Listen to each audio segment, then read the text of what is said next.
On today's episode, we recap what has happened in my life over the last over half a year. There's been a lot of big changes and challenges and a lot of things that I've been trying to work through and keep to myself, and now I'm finally ready to share them with the world and explain all my experiences and all that good stuff. So, while you're listening, please be gentle with me. Little nerve-wracking to be back to talking about my life with all of these big changes. I'm excited to be here. I'm excited to podcast again. I've got a lot of good stuff to talk about. Thank you for listening, and I hope you enjoy this episode. Hi, friends, and welcome back to the Talk Griefy to Me podcast. I have been gone for a long time. I think the last time I aired a podcast was June 20th. And I actually just listened back to that podcast yesterday and bawled my eyes out. It was the podcast on boundaries. I don't know. I haven't listened to the podcast in a while. I've been living my life and going through a lot of changes, which I will talk about in a moment. And yeah, I listened and I had like this self-reflection of like, whoa, this is actually pretty helpful. And in a weird way, I got to listen as a listener and not as like the girl talking and, judging myself. And when I edit it, I listen to it like 100 times. So by the time I hear the final, it's like, I know exactly what's coming, etc., etc. This time I was listening and I was like, what did I say? What is she going to say next? And that was a really cool experience. So I cried. It was very moving, I guess the word would be. Anyway, so thank you for being here. I've got a lot of changes, a lot of updates. This is my 5th time trying to podcast since my last episode, and I have not been happy with any of them. So let's get into it. A lot of changes. I podcasted right before I went to Camp Widow. I went to Camp Widow. I had a very different experience than I had the first time, and that was me. That was not Camp Widow. Sometime in June, I met a boy and hung out with him just as friends, mutual friends, and every time he was around, there was something about his energy that was like, had such a pull. I don't even know how to explain it. And then as weeks and months went on, I was like, why do I want to know more about him? Why do I want to know? I just like want to be around him. So that was kind of crazy. And a few days before I went to Camp Widow, I was like, do I like him? I don't know what's going on. And I went to Camp Widow and I changed all my classes last minute to dating classes. And that was crazy. Those were really difficult. I would love, and I will, podcast solely about my Camp Widow experience, but that is not why I'm here today. So, I have a boyfriend. I tried to podcast after Camp Widow. I sounded really happy. And then I was like, the world doesn't know.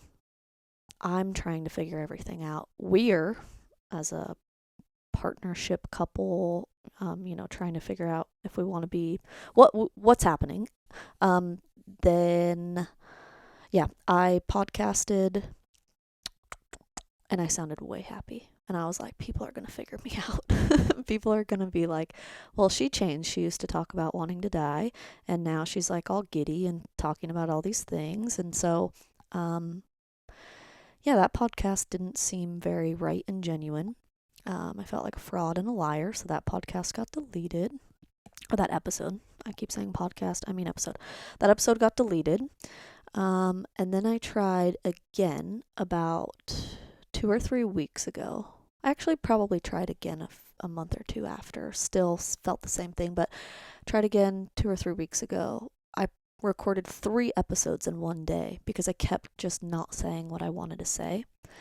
And I was trying to explain the story about how Colin and I met and my feelings and my emotions and all these different things. And every time I got to like the middle or the end of the episode, I was just like, why am I explaining myself? Like, this doesn't feel authentic. This doesn't feel like I need to explain myself. So there's a lot of mixed emotions about just like publicly talking about it and all these different things. But I just kind of wanted to come to the conclusion that maybe I'm not ready to explain or talk about it right now. There's so many things that go into it. Like, I'm talking about someone else's life and someone else's emotions and feelings and things, and I was trying really hard to keep it about me and what I'm going through and what I'm feeling. And that was like getting pretty difficult because everyone wants to know both sides. It's really hard if you've never been in my position to understand where I'm coming from. It's really hard to understand where Colin is coming from, and the challenges that people see are not the same challenges that we actually face, like people's assumptions. I have posted on Instagram a few months ago, like introducing Colin to the world, introducing Colin to the page and to my Tatum the Label account and stuff. And then I was like, oh my gosh, I love doing Q&As. I'm going to do a Q&A. It like helps me in my grief and feel, like open and honest and all these things. And so I was like, I always love the feedback I get. People have amazing questions. I love the fact that people want to learn. I have a lot of people ask questions that aren't grievers, that aren't even like grieving adjacent, that just want to know, and just they want to be present. They want to be educated. I've never once felt like someone is prying or asking a question that, I don't feel comfortable with or that's inappropriate. So I was like, I want to do a Q&A about Colin. I know that there are so many people in my world, the grief widow world, that have a really hard time coming out in the world and saying that they are in a relationship. And so I'm like, there's so much to be said and learned, et cetera, et cetera. So I do the Q&A. I get amazing questions, but like 10% of them are absolutely horrid. And it's just one of those things where, like the bad review stands out, the bad question stands out, the bad person stands out, the bad behavior stands out. And these people just annihilated me, actually. And it was a pretty rough few weeks for me. I actually deleted the stories. People were asking just like the most outlandish questions, and I was kind of backed into this corner where I was explaining myself, but I was realizing that I was explaining myself to someone that doesn't even have the capability of understanding what I'm talking about or where I'm coming from. And then I was like, actually, there's going to be no ending here. Like, my answer isn't going to like be enough for you. And then like my dad made a good point, which like take this lightly, but he was like, in what world, like I know something has happened to you, but like in what world do you have to like publicly announce that you have a boyfriend and then get everyone's acceptance and then offer them questions like, hey, you can ask me why I like my boyfriend. And I get it. I put myself out there publicly. And I am here to educate and share my experience and give you like the raw truth. But it did kind of feel like, wait, all of you guys are like judging me for what I'm doing, yet you have no idea what I go through on a daily basis and how hard it is to make this decision, all of the good stuff. And let's remember, I'm being judged by the 10%. The other 90 was like, this is amazing. I am so happy for you. I just can't believe it. You have a smile back on your face. You look like you genuinely want to live again. How amazing. Like, Colin just is a stand-up guy and seems like just he's changing your life. And but that 10% really got me, So I have my challenges. I made a very big decision. And I guess the only thing that I really want to say about it is like, you don't have to understand where I come from. You don't have to understand. I screamed to the world that I did not ever want to date again. And then I met Colin Cooper. And then I was like, oh my gosh, he changed my life. you don't have to understand that. No one has to understand that. You don't have to accept it. You don't have to support it. You don't have to anything. Um, the first year, I thought it was ick. Like I supported other people dating and doing all that, but I was like, it's not for me. And that changed. And so it's like people change. I think I think that was my biggest thing too. Like I can make a decision now based on what I know now, but I made a decision a year ago based on what a year ago Tatum knew. I said things before because I knew everything I knew up until that point, but I didn't know anymore. My feelings were what they were. And I like to touch on this with like regret. Like when I look back and I'm like, oh, I regretted saying that. Regretted doing that. Like that is what I wanted to do and say in the moment. And I am okay trusting in that Tatum to do what she thought was best for her. And I trust that this Tatum right here is doing best for doing her best or doing what's best for her right now. I know trusting in yourself is pretty hard.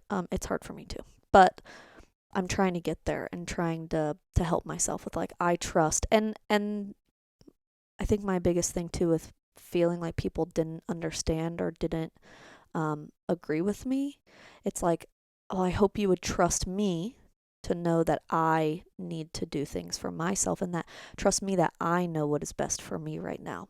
I think that I'm pretty trustworthy in making decisions based off of how I feel and being authentic with myself. And so that was kind of one of the bummer like downfalls if people didn't. All of my friends completely were like so happy for me. I have not had one friend or family member that hasn't like fully open armed accepted Colin or accepted us together or anything. I got 1 billion questions about Keith's parents. I don't really want to touch on that. But we have distanced ourselves from each other. I will say that. So I got a lot of questions. I didn't think it was appropriate on Instagram to just be like talking about other people's feelings. And I'm not here to talk about other people's feelings. I'm here to talk about my own. And some people support and some people don't, and that's okay. But now that you know I guess you don't know all of the updates. Okay. I live at my house. I came back to my house in June. I'm not sure if I said that in the last episode. I live at the house Keith and I lived at. It was a little pushed. I was living with my parents. They remodeled their house. I had a full opportunity to live with them where they're living now. And I was like, I think this is the right push for me to go home. It was hard, but it felt very good. I met Colin and he moved in with me a few weeks later. Not after we met, but I met Colin. It took a while for me to even get to the point of saying, I think I like you. That was absolutely one of the hardest things that I've ever done. Fear of rejection, fear of judgment. He could have been like, ew, gross, get away from me. Guilt, all of these things. And then on top of that, which a lot of people don't understand, or not understand, but don't maybe realize, is if I open myself up and allow myself to love anybody else, I now am opening myself up to also lose them. So, like a lot of questions were like, oh my gosh, is Colin okay if there's a picture of Keith? And to me, I was like, we're not really worried about pictures. Like, I won't let him leave my house because I'm crying for 45 minutes and making him FaceTime me on the way home because I actually think he's going to die. Not like, oh, okay, be careful, drive safe. I'm like, no, you need to drive 5 miles an hour and stop very slowly at every stop sign, So those were the things I was scared of, putting him in a position to, what if I die and then how I feel? Like, that's... Anyways, so I live at home. Colin lives with me, and it's amazing, and he's awesome. Nothing has been weird. Nothing has been uneasy. Nothing has been uncomfortable. We work really, really well as a team. And Speaking of that, my goal for the episode today is like, who am I now? Who am I with grief? Who am I today? Who do I want to be? And I am going to therapy every week. I have my same trauma therapist. We've been doing a lot of trauma work on a lot of different things, not just the accident. We've just been talking about how to communicate better, how to be a better person, the struggles that I have with, my life has changed. I've got a lot of changes going on. I'm a little bit more back to a normal routine lifestyle. I don't live in my room for months at a time. I'm out and about. I'm around more people. I'm more anxious in the crowd. I'm allowing myself to put myself in some uncomfortable situations. I have people saying uncomfortable things to me. It was very, very safe to sit in the house and not let anyone have any exposure or any chance to, talk to me, communicate with me. No exchanges with people. You know what word I'm looking for. So, big changes, just boyfriend, back to life, meeting new people, making new friendships, making new connections, meeting a new family, being involved in Colin's family, which they are amazing. I'm friends with his little sister, and she's just the cutest thing in the world.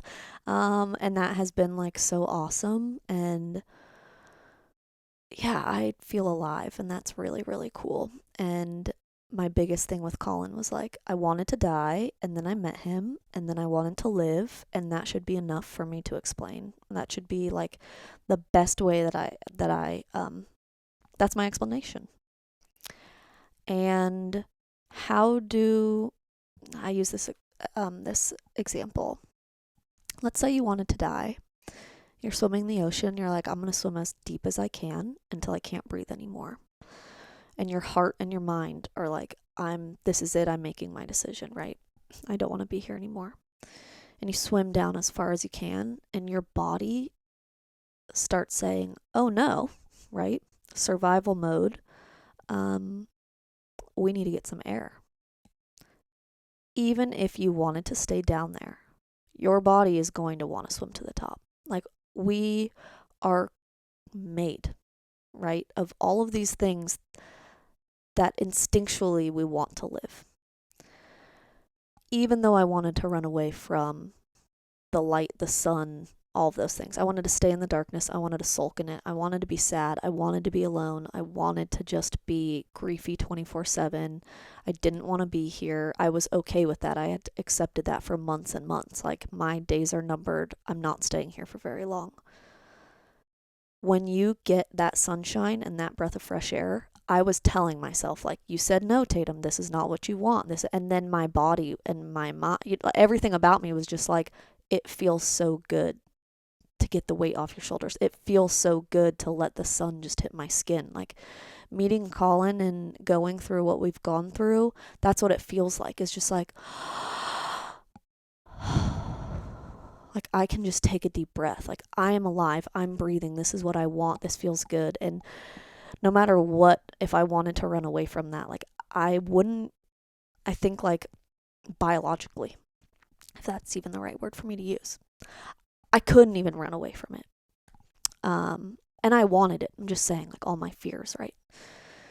So anyways, who am I? And I'm learning in therapy just all of these different things, and how I communicate now in a relationship has to be so much different than I communicated before. And I've just been having all of these self-reflections lately that have been really like, I came to a realization in therapy yesterday. I'm like, I don't want to feel guilty for saying this. And I've said this before. I am a better person now because of grief, but grief didn't need to happen to make me better. But it did. It happened. And it does make me a better person. I'm more aware now. Doesn't mean I wasn't aware before. It doesn't mean I wasn't self-aware. It doesn't mean I didn't care about people's feelings. something so tragic happened, and I'm so focused on being mindful and a good friend and a good daughter and a good partner and all these things. Like, how could I not be better now with all of this work that I put in? Keith and I had an amazing relationship, and I'm not here to compare at all, but I know that's what everybody does, and I know that you can compare a little because we're human, right? And that's how we learn things and we get perspective, is by comparing things. So I'm not comparing them together, but they're two different people in two different relationships. And I was an amazing girlfriend because that Tatum knew what that Tatum knew. But I made a realization the other day. I was like, I may be a better girlfriend now to Colin than I was ever able to be to Keith. I am so much more intentional about the conversations I have with Colin. I'm so much more intentional about our time together. I wrote something on Instagram around Christmas time, perspective. Like, everyone's like, oh my gosh, everyone's off work and they're home and my husband leaves stuff around the house. And it's like, I know what a house feels like with nothing there. I love when Colin has a shirt on the ground. I'm like, and I know, okay, we're all human. I don't like doing laundry that much. Sometimes I don't like it. But in the scheme of things, like, I have a piece of like, someone is alive in my house. That is effing cool. I get to do someone's laundry. There gets to be, like, my house looks like a home. It looks like people live in it. Like, there's a life to be had in this home. Like, there are dishes in the sink. There is trash in the garbage. There's leftovers in the fridge. Like, I just went a year and a half without that. That stuff feels awesome. And the perspective of that is like, oh, I love that. I am more mindful of those things. I do not get mad at small stuff. Colin wants to hang out with his friend and it overhangs by 6 hours. I'm like, you're alive and hanging out with your friend. Like, awesome. That's so cool. I can sew and do other things that I want to do. I'm just like happy that he's alive. And then I'm like, does that make me a better? That realization. I'm a better person now. That's where the realization started. I'm a better person now than I was before. And I'm okay with that. Take away the grief. I wish that didn't happen, but it did, and it did change me. I'm a better person now. And then yesterday the realization changed. But that also means I'm a better friend. I'm a better daughter. I'm a better partner. And then I was like, whoa. I may be a better girlfriend to Colin now than I was before. I'm focused on communication and, what is Colin feeling? What is he thinking? How do I make this better? Like, there's no like, oh, we'll sleep on it and, tomorrow. Like, there is no, I need to make you better right now. Like, what can I do for you? How can I help you? Like that, just intention and mindfulness. So, like, who am I now? I am better than I was before. When I was at Camp Widow, I went to all these dating classes. I went to a class, and it was this guy, John Polo, and he rocks. This guy's so rad. His delivery is just awesome, and he's like witty and quick with it and funny. And it was a breath of fresh air, and it was very. I was crying the whole time, but it was a very cool workshop that I went to. And he is widowed. His wife died from cancer, and now he's either remarried or has a fiance. So anyways, he was talking about how people don't understand how, if you love Colin, does that mean you don't love Keith? Very inappropriate question. If you're a mother, I know that's not the same, but it's like, you have one child, you don't think you're going to love the second child. And then you do, and you love both of them, and your heart grows. But he uses this analogy of, you have a glass, and you put it on your mantle, okay, like a drinking glass.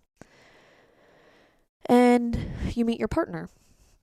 So, like, I meet Keith, and that glass fills up. And then we say, I love each other, and the glass fills up. And he's explaining, like, you get married, and the glass fills. You have a kid, and the glass fills, and all this stuff. And he's like, and so it's overpouring with love. And you stay together, and you have more experiences, and you fall deeper in love, and you go on vacations. And, like, every single bit of this, like, this glass is now pouring with this liquid of love. And he's like, you may think this, and the world may think this, that they die and the glass sits there and it doesn't get filled with love, and then you meet someone else and you dump the glass out and you have to refill the glass with this new person. But he's like, it's pretty simple. Get a new effing glass. So, like, let that one sit there and overpour with love, but get a new glass, and you can sit it on the mantle, and the glasses are both there. There's still love. It's overpouring, but they don't have to pour into each other. They don't have to be associated, but they also don't have to be poured out. Like, you can have 2 glasses or 3 or 4, however many glasses you want to put in your freaking mantle. And it was just like, whoa. And while I was there, he pushed really hard. The whole weekend kind of pushed really hard. Like, your person is not an option. That acceptance was rough. I had a rough weekend. They just drilled it. Your person is not an option. You are not picking between 2 people. You are choosing love and happiness for this life that you have, and you chose love and happiness for that life that you had. You are not presented with 2 people and you're making a choice. They are not an option. My head's just like spinning, just like working and churning, and I'm in love with the sky, bro. Like, I am in a relationship that is starting to feel one-sided. The sky is not hugging me back. The sky is not loving me back. I feel Keith's unconditional love all the time, right? I know for a fact Keith wants me to do what I need. He trusts me. Tatum is doing what Tatum needs to do. But I am not getting anything reciprocated back. I am in love with the sky.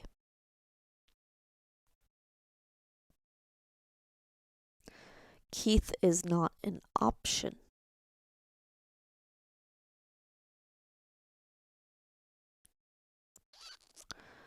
And I support this, and I wanted this. But I have options, and these are my options. Live alone for the rest of my life. Pick someone that makes me happy and honors Keith. Die.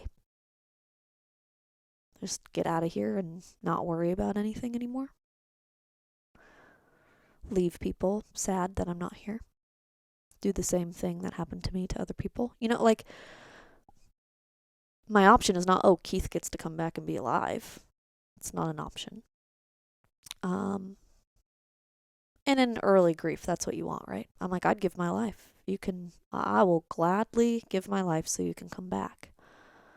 That's very La La Land, which is fine. I was living in it for a while, and it felt really, really, really good to just sit and sulk in it and live in La La Land, fairy tale land. But Keith is not an option, and that was pushed in to my head a lot at Camp Widow.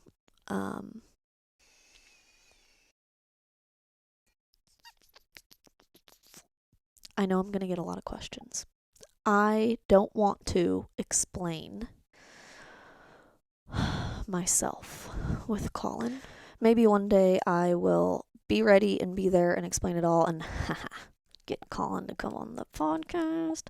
But today is not the day. So I think I've said everything I wanted to say about that. I'm going to get a lot of questions, and I'm telling you what I feel comfortable with. I am a happy person, and that is very scary. Who am I now? I am a good girlfriend. I am a griever. I am never forgetting what has happened to me. I'm never forgetting Keith. I'm never forgetting the accident, tragedy, nothing like that.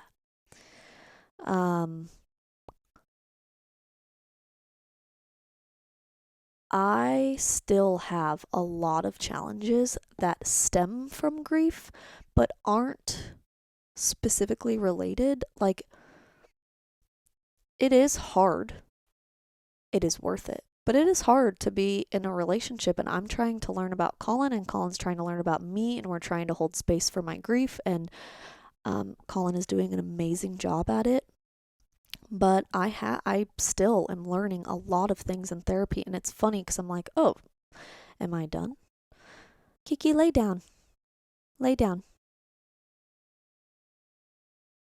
Sit. My grief is shifting. My grief is changing.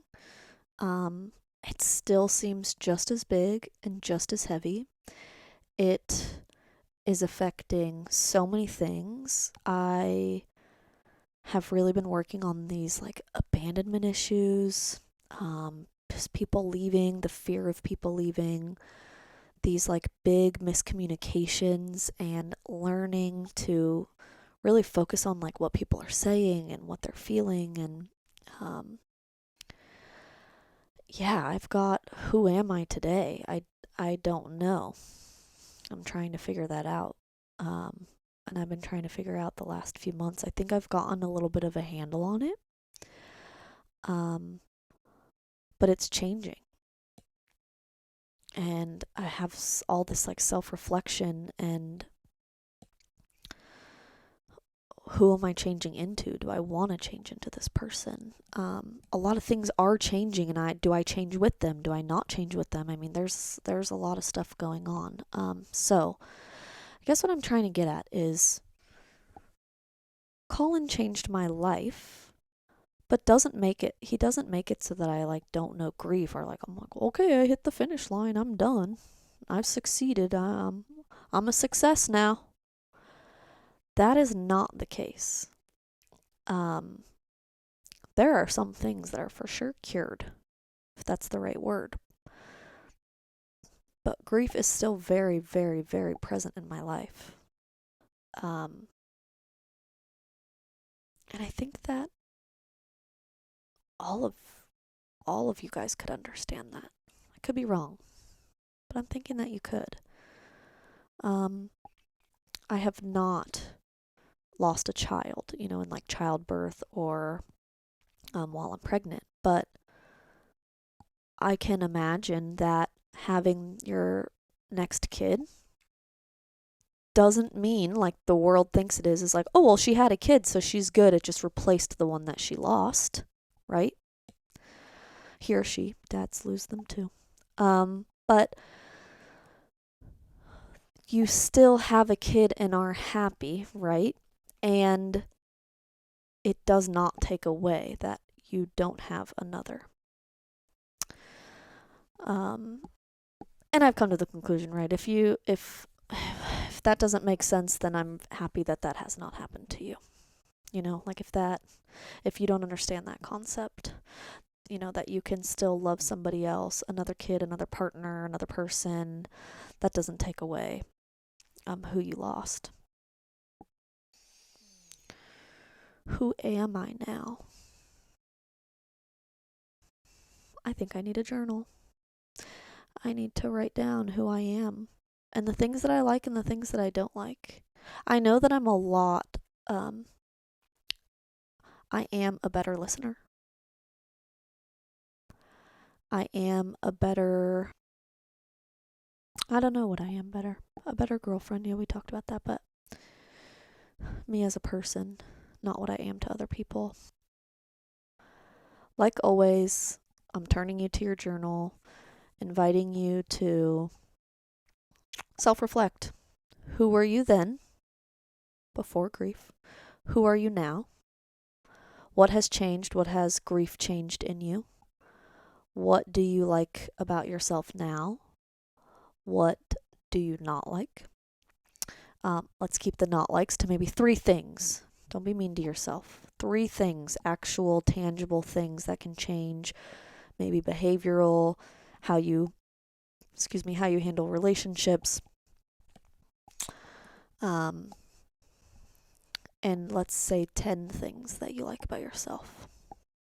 10 things that you're proud of. 10 things that have changed you for the better. And don't judge yourself while you're writing them, okay? I get so stuck on like the ands and the buts of the, like, of course, right? Through this whole thing, my therapist points it out all the time. I have to like give you a rebuttal for my feeling. Like I can't just let it be. So I'm saying like, I'm a better person, but this didn't need to happen to me in order, I gotta explain myself, which you don't always need to do, but it's okay. Don't judge yourself. The best thing about journaling, my favorite thing about journaling, is it's just for you. No one's reading it. You can be yourself. You can take all of what you're thinking in your head and put it to paper and read it like you're reading, reflecting on it like your friend wrote it and sent it to you. But no one has to see it. You don't have to judge yourself. I hope you can journal. I'm going to hold myself to it and journal. I am going out of town this weekend with Colin and his friend, my friend too, and I'm going to get some alone time and some time to just be, which I'm really excited about. No distractions like laundry and cleaning the house and dishes. But I'm going to hold myself to it. I hope you guys can get to journaling. I hope I didn't give you too much information or be scatterbrained all over. Some life updates. I was going to say too, I have a long list of things that I'm going to podcast about. I want to get back on a regular schedule. I had to sift through, big challenges and changes in my life, and I am back to feeling like myself. I'm back to being confident in who I am and my decisions that I've made and whatnot. And so I'm back, baby. I cannot wait. It feels really good. This is a great way for me to express my grief. Yeah, life changes. Sorry it wasn't super educational. Usually I like to stay pretty educational and teach a lot of things about grief. I will get there. Be patient with me. Thank you for being here. I hope you have an amazing rest of your day, your night, whenever you're listening, and I will talk to you guys soon. Thank you.